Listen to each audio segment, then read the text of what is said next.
Welcome to Illuminati Silver. We tell you the truth about silver. Today is Monday the 6th of July 2020, and yesterday we provided quite an in-depth but hopefully simple to understand video podcast on negative interest rates and how they may affect you and us and the banking sector as a whole. Now, in case you haven't seen that video, we've placed a link to it in the description box below.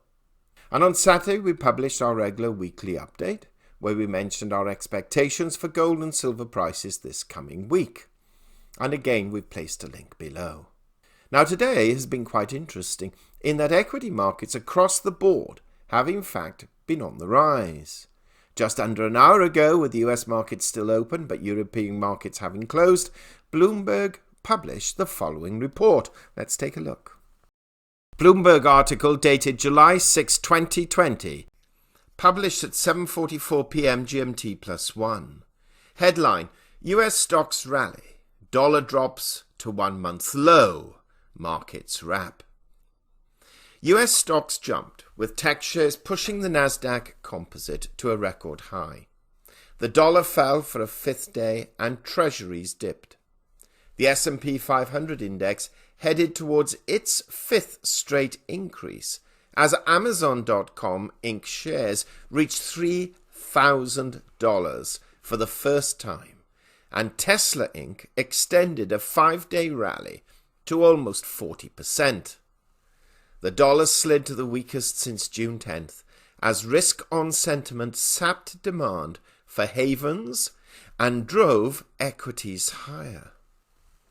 The Stoxx Europe 600 index climbed 1.6%, while developing nation stocks added 2.5%, as a huge rally in Chinese markets pushed a global equity benchmark towards a 1-month high. Stock markets started the week in an upbeat mood after a front-page editorial in China's Securities Times on Monday said that fostering a healthy bull market after the pandemic is now more important to the economy than ever. The Shanghai Composite Index posted its biggest advance since 2015, fueling bullish spirits around the world, even as investors kept a wary eye on the coronavirus infections sweeping across parts of the United States. Investors have recognized that as bad as the economy in the US is, it's not as bad as what people thought it would look like in March and April, said Nancy Priel, the co-chief executive officer at Essex Investment Management.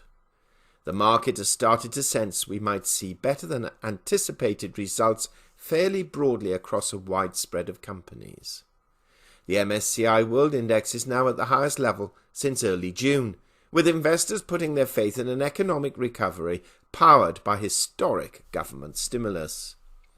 But of course, there's a long way to go before the economy gets back to normal. Goldman Sachs Group Inc. cut estimates for US growth this quarter and said consumer spending appears likely to stall this month and next.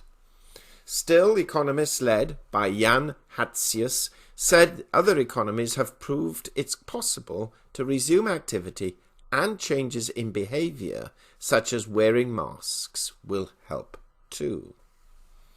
Elsewhere, copper was on the cusp of erasing this year's losses after virus-related disruptions tightened supplies. 10-year Treasury yields rose to about 0.7%, while precious metals advanced. Alicia Levine, chief strategist at BNY Mellon Investment Management, said she's telling clients to stay in the stock market amid stimulus measures from the Federal Reserve and US government. That is still our message, Levine said in an interview on Bloomberg television and radio. It's extraordinary.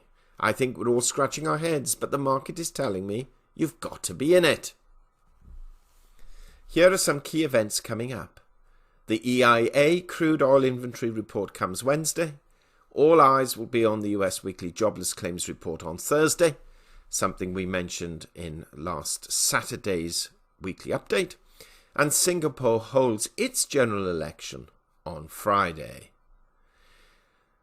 We shall provide updates to the stocks outside of this article.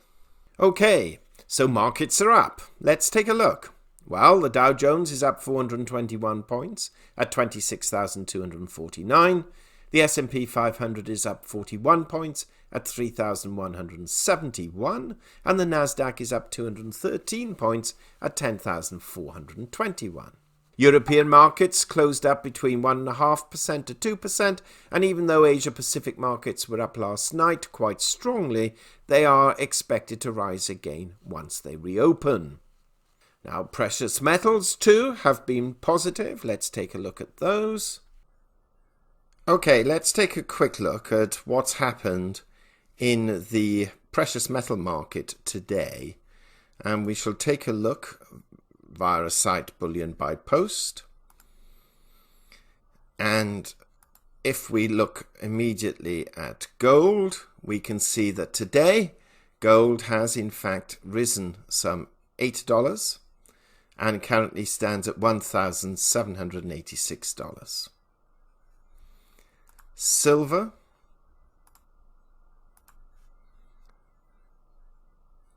is also up today quite healthily by 16 cents and stands at $18.30.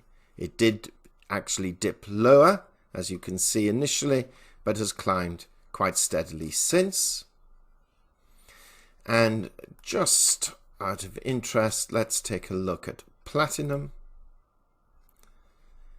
Platinum we can see is up $12, and that's currently $829. Palladium, that's up $20 at $19.50. That's $1,950. And finally, let's take a look at what's happened to Bitcoin over the last 24 hours. And we can see that Bitcoin is up $174 and now standing at $9,199. So yes, precious metals are moving up quite nicely alongside equities.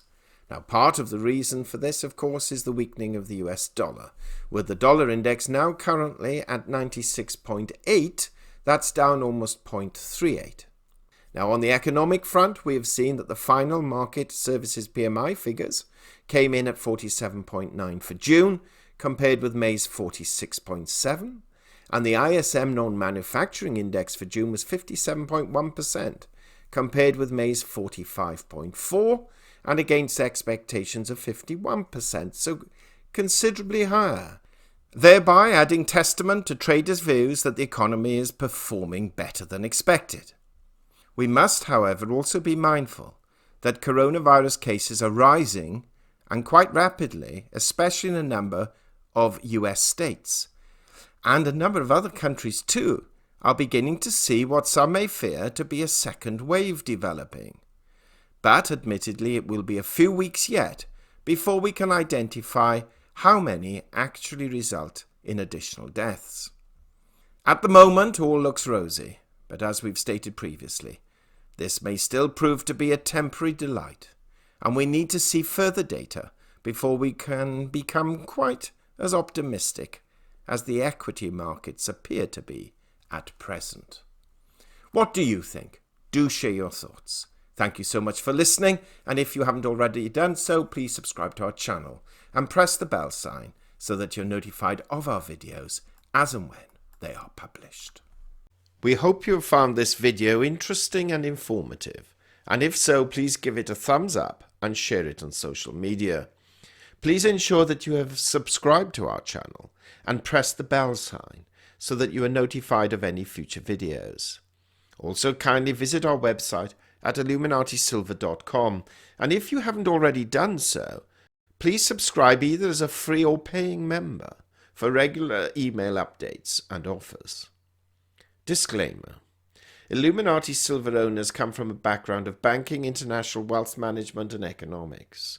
Having now retired from these worlds, we are not qualified to give investment advice.